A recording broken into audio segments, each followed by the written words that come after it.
Surgical strike की सरकार हर मोर्चे पर खड़ी दिखती है।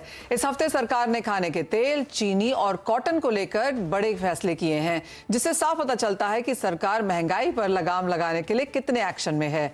हमारे साथ इन सभी मुद्दों पर बात करने के लिए खुद फूड सेक्रेटरी सुधांशु पांडे जुड़े हैं। हम उनसे चर्चा शुरू करेंगे, लेकिन उससे पहले आइए नजर डालते हैं कि इस हफ्ते की महंगाई और किसानों से जुड़ी 3 बड़ी खबरें क्या हैं।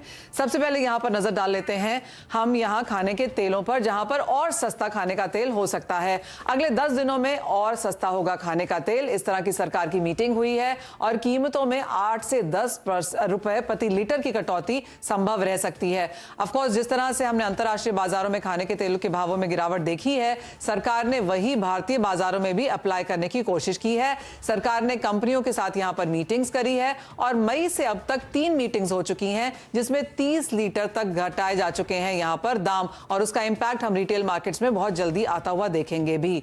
दूसरी बड़ी खबर यहां पर चीनी को लेकर आई, जहां पर गन्ने के एफआरपी यानी कि फेयर एंड रिम्यूनरेटिव प्राइस में 15 रुपए प्रति क्विंटल की हमने यहां पर बढ़त आते हुए देखी है। क्लियरली ये बड़ी खबर किसानों के लिए इस लिहाज से थी। पिछले साल की अगर बात करें तो जो ये एफआरपी था वो 290 रुपए था, अब इसे 15 रुपए बढ़ाकर करीब 305 रुपए प्रति क्विंटल कर दिया गया है। इसका मतलब यह है कि अब चीनी मिलों को करीब 600 करोड़ यानी कि 6000 करोड़ रुपए ज्यादा यहां पर किसानों को देने होंगे। एक और चेंज जो इस बार सरकार ने किया है वो ये कि 10% रिकवरी की बजाय 10.25% रिकवरी पर एफआरपी लगाया गया है। आपको बता दें कि जो गन्ने की रिकवरी है वो यहां पर बढ़ती चली गई है हर साल, और अब ये माना जा रहा है कि 11% रिकवरी हम इजीली यहां पर बाजार में आता हुआ देखते हैं।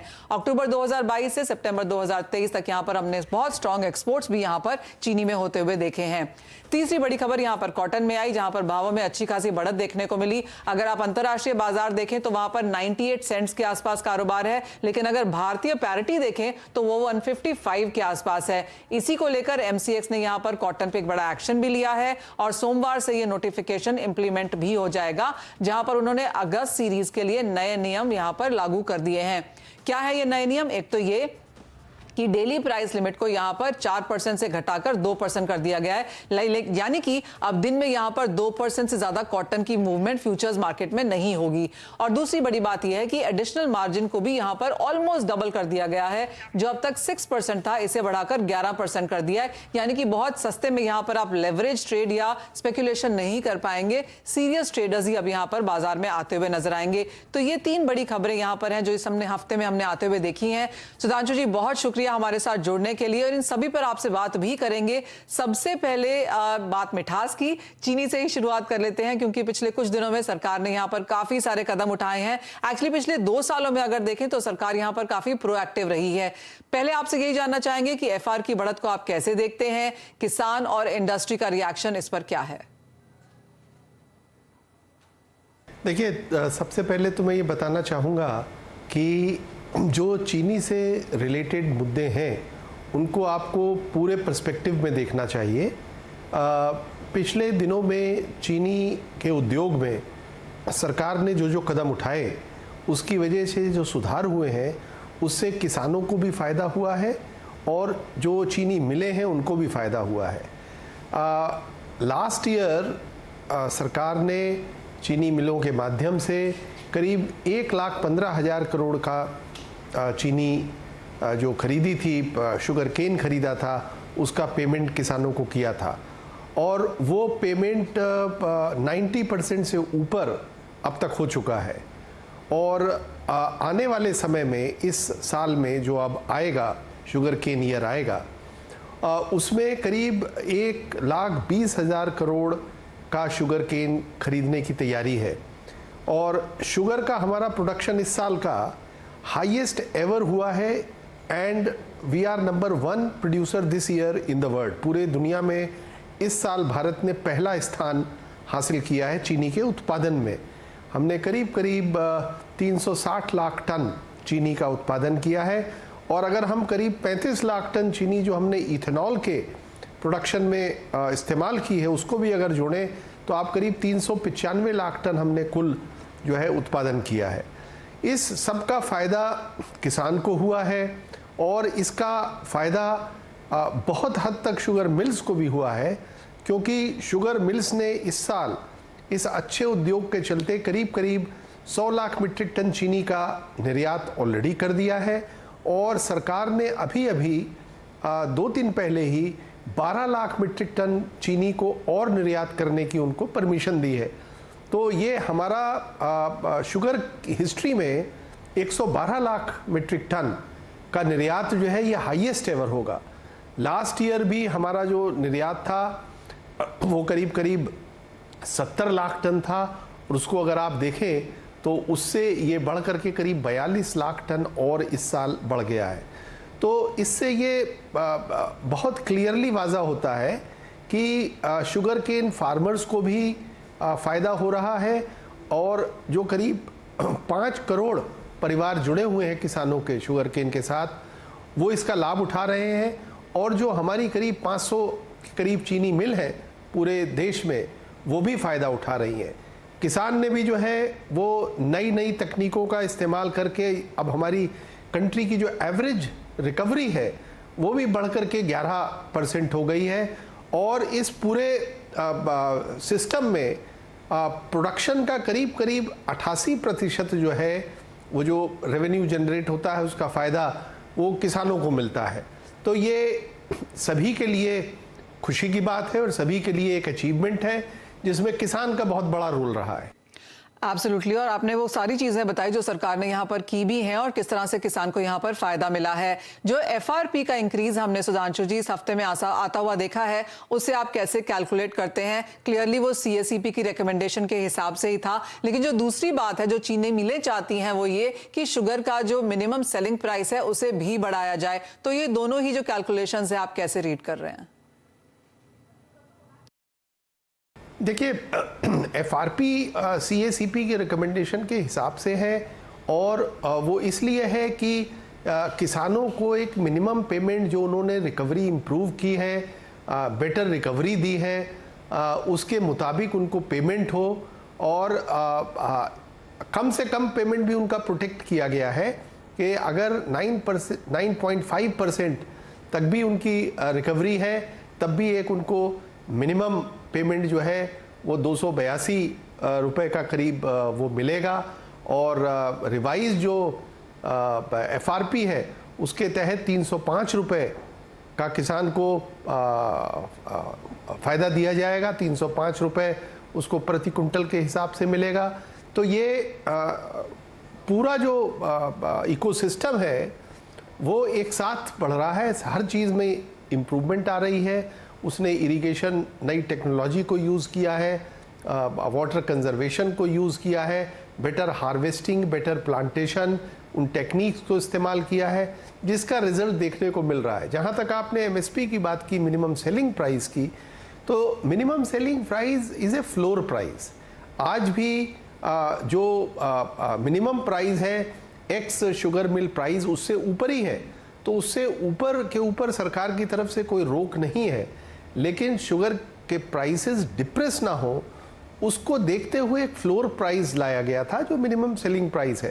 तो इसकी वजह से मिल को कोई दिक्कत या कोई शिकायत नहीं है। ये अगर आप देखें तो हर मिल एमएसपी से ऊपर ही एक्स मिल प्राइस उसका है और होलसेल प्राइस भी उससे ज़्यादा है, तो ये कोई इतना बड़ा इशू नहीं है।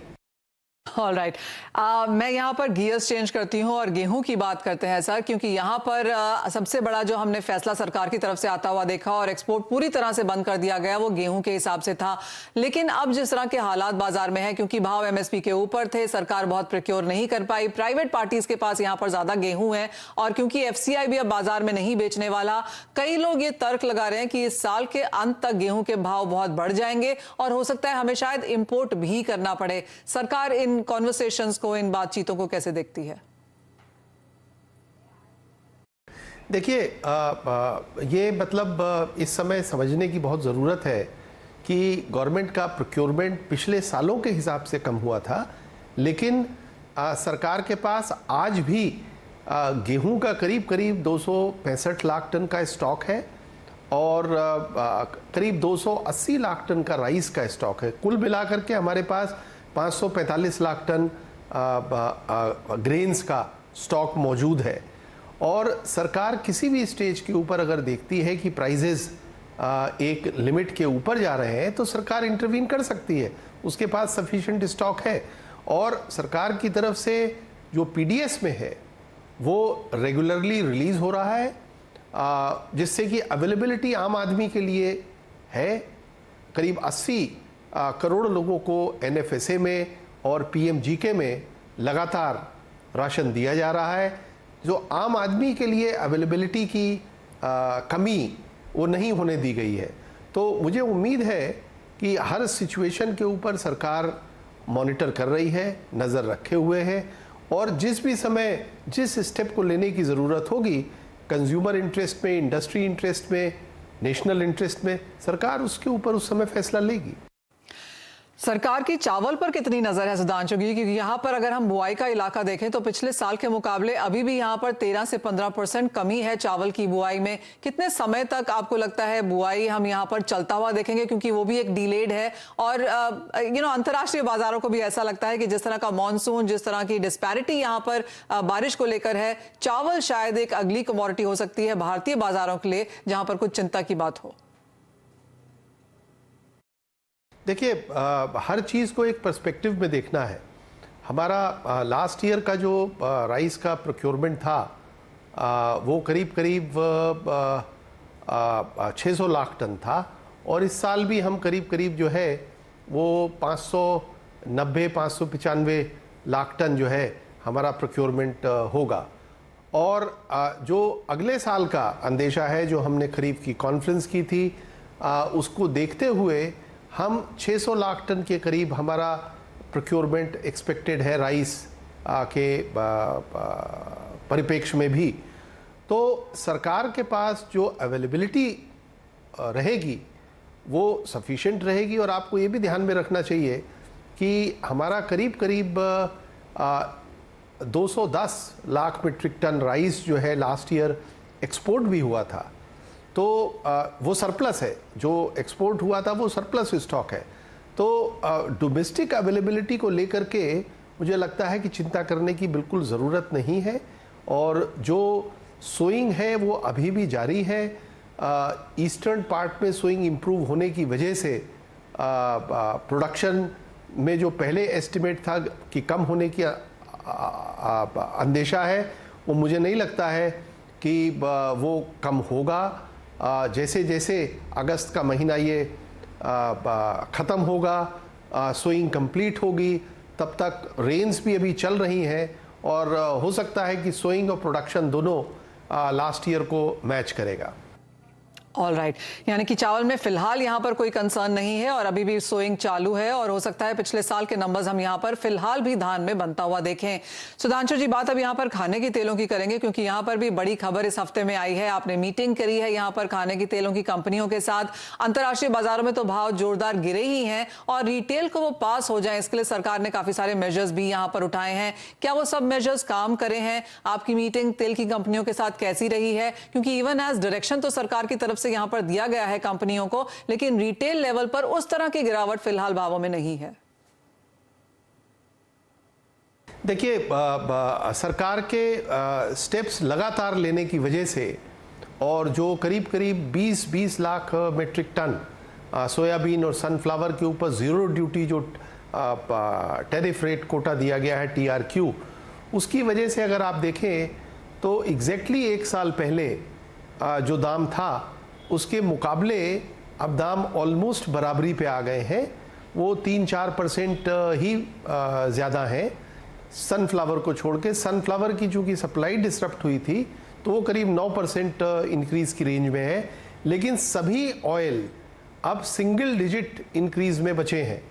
और जो सरकार के इंटरवेंशंस हैं, सरकार ने जो कदम उठाए हैं, कंपनियों के साथ लगातार चर्चा की हुई है, और हमें उम्मीद है कि जो ये बेनिफिट प्राइस फॉल का है ग्लोबल लेवल पे, उसका बेनिफिट जो है इंडियन कंज्यूमर को भी मिलेगा।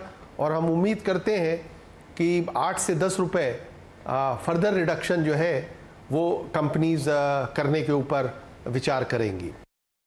एब्सोल्युटली, और वो मीटिंग यहाँ पर होती हुई नजर आई भी है, और कंपनीज ने भी यही कहा है कि वो और कटौती यहाँ पर करेंगे।